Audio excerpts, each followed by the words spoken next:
Could be their year. No chance. Not a chance in hell. Let's move on to another team then that maybe it could be their year. Shall we? A game, Rob, that we really don't know a lot about, so we're not going to talk a lot about.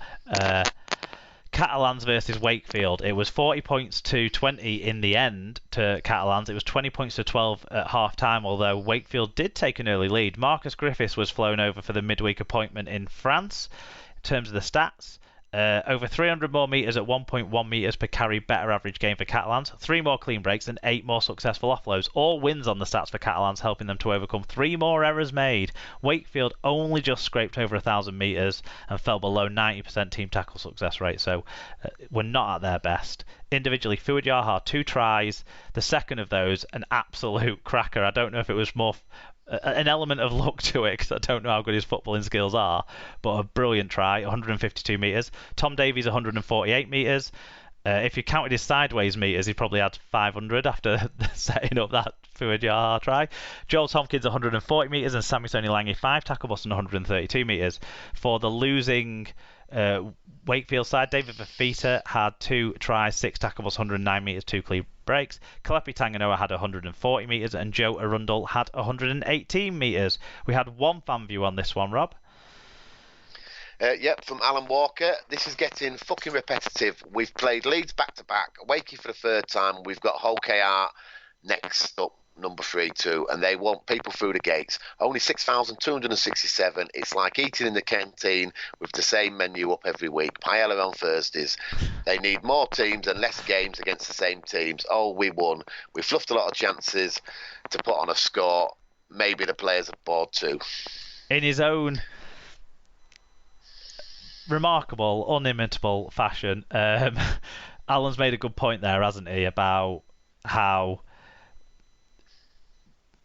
fans maybe are going to be finding things repetitive and boring, especially when you're missing out your games maybe against the better teams, and then you're playing your games against the lower teams, and they're the only games you're getting to see. And you know, it all builds into this mix that maybe we need a shake-up. What, a shake-up of the structure or a shake-up of the COVID protocols? I think a shake-up of the season structure. You know, I think fans have, whereas 15 years or so ago, fans didn't seem bored of seeing the same teams more than twice, because attendances were going up and we did have loop fixtures that people seem to sort of forget before we had that 14-team structure. But nowadays, it seems like that appetite's gone somewhat. Maybe there's less intensity there. Maybe Bradford go in when they were a big club back then, and now we don't have that big club to replace them. I don't know the reason for it, but yeah, we need to find something to inspire people to come back to the games, don't we? And I don't necessarily think just low ticket prices is going to be the thing that does it. I mean, well, I think you know my view, but my view is 14 teams. You play each other twice. If you want to keep Magic, although personally I'd bin Magic as much as I enjoy it, and make Wembley the event. People have been saying about Wembley crowds going down. Well, the reason is everyone's spending the money at Catalan away and Magic. Get rid of loop fixtures. It gives you 26 or 27 games. And then if you can persuade the Aussies to play, it leaves space for either rearranged games or the international stuff. I'd also play on a weekend and stop clashing with the TV games, because it hurts the TV viewing figures and it hurts the attendances. And then personally, I think that will solve it. I think you're right about the ticket prices, although Lee wanted £25 for the game that was postponed in the end last week, so they could do something with ticket prices as well. But I think the problem is the structure is, when Wigan play Warrington 4 times a season, it's not an event. You can miss a local derby because you've got another one later in the season. Yeah, I think you're absolutely right. Yeah, maybe some tickets are overpriced, but what I meant by that is I don't just think saying everyone in for a tenner is going to fix the problem, because people will then only turn up when they can go for a tenner, and they just won't turn up when they have to pay 20-25 quid. No, it definitely doesn't work, because I think it's Barrow that's given away thousands of free tickets and they're still not getting. They're not getting thousands of fans through the gate, even when they're giving them away for free. They can't persuade people to. No. They have seen an upturn in their crowds, and you've got to sort of commend them for that, but they've gone so far all out that maybe that, they've caught a residual of it. There's some middle ground. To me, I don't mind 12 teams. I don't think we have the strength in depth for 14 teams. 3 years ago, I would have said 14 teams could come back in when we had, a Toronto that was spending money. We had a London that were bringing through and keeping talented kids. We had a Lee that were willing to spend, a Featherstone that was strong, a York that were up and coming. It felt a lot more vibrant. And you never know, Bradford might fix their shit at some point. And it felt a lot more opportunistic to have a 14th team. Now it feels like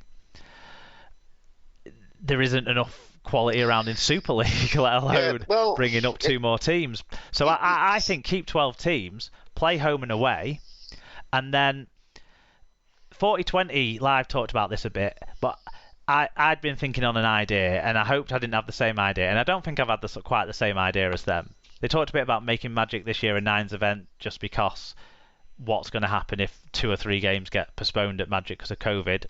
Totally makes sense. From that point of view, I understand what they're saying. I think our schedule should have 24 games in your regular season, have your cup, have your playoffs, make those more meaningful, try and get fans into those events like you talked about with the cup final, but have like a 9 series filling up those other weekends, kind of like in the ethos of the 100.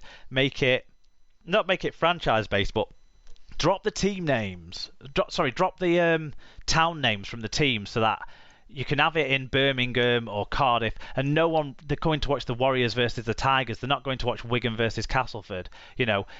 Make the kits a bit more simplified. Don't have them as advertising boards with all these sponsors on them. Try and find 1 or 2 major sponsors like they've done with the 100, with the crisp stuff. Try and find a deal where you could bring in Sky and a free-to-air broadcaster like they've done with the 100. Play modern music rather than having we love swinging Sweet Caroline and all those songs and stuff like that, but that's not what 12-year-old kids want to go and see, and that's not what mums and dads who want to take the 12-year-old kids to. They don't want 3,000 pissed up blokes singing Sweet Caroline. They want a different atmosphere. That's what the 100 has shown in its infancy. So I think there's an opportunity to learn from that. Maybe do 3 or 4 9 series weekends throughout the year, and try and build a new audience, a new revenue base through that, and you're not flogging the same story, flogging the same players, because you're not going to play all the same players in a 9s tournament, and it's got something different to it. And then if people fall in love with that, they'll say, oh, well, you can go to Wigan and watch this team every week. You can go to Castleford or Hull or what have you, where be it. That's my idea, but it's probably a stupid one. Well, I don't think it's a stupid idea. In terms of the amount of players that we've got, I disagree with that, because London came up with essentially a championship team. I know they added a couple of names to it, and they were competitive. I mean, they only went down on the last day of the season. So yeah, but look how far they've dropped away now. They're barely competitive in the championship now. Yeah, because I do think that if you had 14 teams, you would get blowouts. But we get blowouts now, don't we? I mean, I've seen Cass concede 66 and 70 this season already. I don't mind blowouts. What I mind is consistently low intensity games, and I feel like, especially with all these midweek games and with all these COVID affected games and stuff, maybe that's clouding my judgment on it. So maybe you're right. Maybe I should disregard this last 18 months to some extent and think back towards that London time where we had a strong Lee in the championship, a strong Fev, a strong Toronto, and strong Toulouse, and think maybe I'm getting a bit dramatic. Maybe you're right, Rob. I really don't mind how many teams are in there, but what I do mind is watching us play Leeds 3 times and then again at Magic, and Wakefield 3 times every season, and then some poor club has to go to France twice because obviously they deserve as many home games as everybody else. So it's definitely. I mean, it doesn't affect me because I go home and away, but it probably doesn't affect you because you're the same. But it does affect the casual fan. If I knew we were only playing Leeds once at Headingley, then there's no way I would miss that game. Whereas if I know that we're going to be playing them 2 or maybe even 3 times if we draw them in the cup, and it's on a Thursday night and it's on Sky, or even if it's on a Friday night and there's another Sky game on, I think that's where we're losing out. Although it's such a weird season. These games don't mean anything when it's percentage points. So maybe we're just panicking over nothing. And once COVID is under control and we've got a more settled structure and we're not playing Friday, Monday, Friday like we are this week, although Cass aren't, things will be different. Yeah, maybe you're right. Maybe we're panicking a little bit. Let's hope we can rebuild after. I watched the tries on this one. It was good to see Fangita get over twice. They were doing quite well up until the last sort of 10-15 minutes, weren't they, Wakefield? And I think you look at the side, and in the second half they had Kay coming back into it at hooker. He did that against Wigan the week before. It's effective until he's ran out of dummy half twice, and everyone realises that's all he can do effectively at all. And Catalans will have had the benefit of that, I'm sure. But yeah, they scored 3 tries in the forwards, didn't they, Wakefield, basically? But they did that stupid thing that Wakefield have done a few times this year, and took a pop for penalty goal against a side that's got much more firepower than them. They're not going to win a game like this by 2 points, are they? Well, no.